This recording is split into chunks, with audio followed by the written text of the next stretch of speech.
Hi everybody, I'm Nick. Welcome back to my channel, Nick's Preparedness. I'd like to make a short video today about something that came up and reminded me that sometimes we need to pay more attention to what we're storing up for our preparedness needs. Before we get into that, I'd like to ask you if you're enjoying the content or if you've got any questions about it, please give me a like, subscribe to the channel, and leave some comments below. You can also visit my website at nickspreparedness.com. What brings the subject to mind is a few weeks ago I started getting some pain and inflammation in my knees and some other joints. Now I've had joint issues. I've had beat up knees from playing football in high school, and then I've had surgery on one, and I've got a little bit of arthritis in some other places, and that's not uncommon. This happened really suddenly, and I haven't done anything physical other than my normal activities, walking around, climbing, and things that I do on a daily basis at work or at home.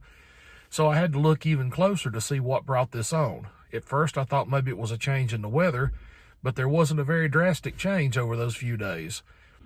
What I finally came up with was that in the process of trying to lose weight and get in better shape, I started trying some meal replacement shakes that a friend of mine recommended, and they worked really well for them. I'd been drinking them for about a week, and about 3 days into that week was when I started noticing the pain and inflammation in my joints.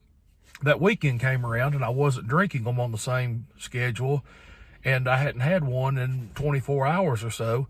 And then around lunchtime on Sunday, I drank one to replace my lunch on Sunday, and within 2 hours, I noticed the inflammation was back. After doing a little research, I found out that whey protein and some of the other things that are added into these diet shakes and diet bars to give us some protein content to go along with the carbs and everything else that we need to replace a meal with safely sometimes have an inflammatory effect.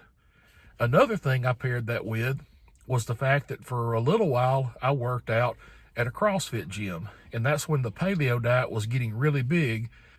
Now, I'm not a proponent either way for any certain diet. What works for you and keeps you the healthiest is what you need to do, but I will say one thing about the idea behind the paleo diet.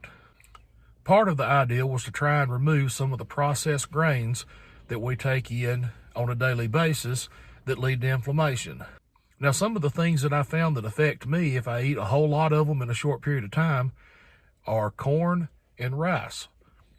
These are grains. Some people consider corn and rice a vegetable, but they're technically grains, and too much of them, I'll notice in a short period of time, will start to cause some inflammation. Where I already have arthritis and other inflammatory issues, it makes them worse. Now, this is not to go along with the idea that everybody's got to be gluten-free or that everybody has a gluten allergy or a grain allergy, but I'm realizing for myself that these are issues. With that in mind, we need to take a look at our food storage.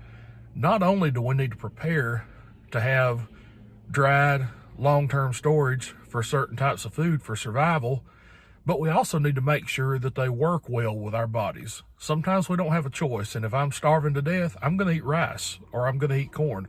I'm going to eat what's available. But if I have time to plan ahead, it would make sense for me to try and store foods that I don't have any issues eating. If it bothers my knees, if it bothers my joints, if it gives me some sort of intestinal discomfort, then I need to try and store something else, because there's no need, if I have a choice, in setting myself up for misery.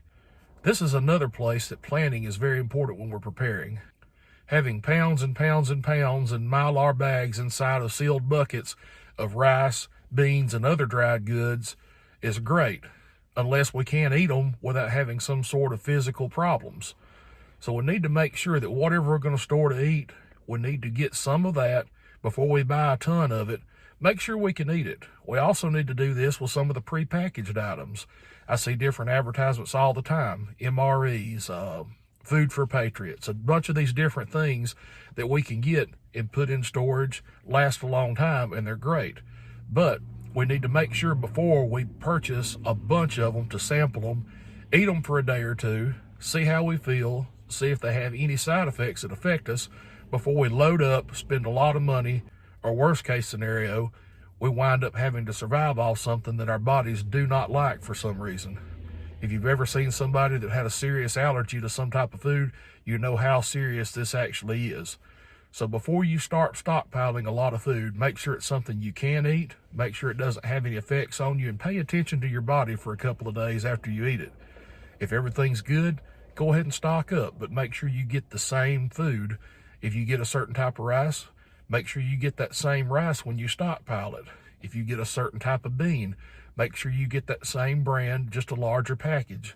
Be very careful about what you put up, because it's really rough having to live off something if your body doesn't like it. As always, I appreciate you watching my video, watching this channel. Again, please give me a like, subscribe if you haven't, click the red bell in the corner.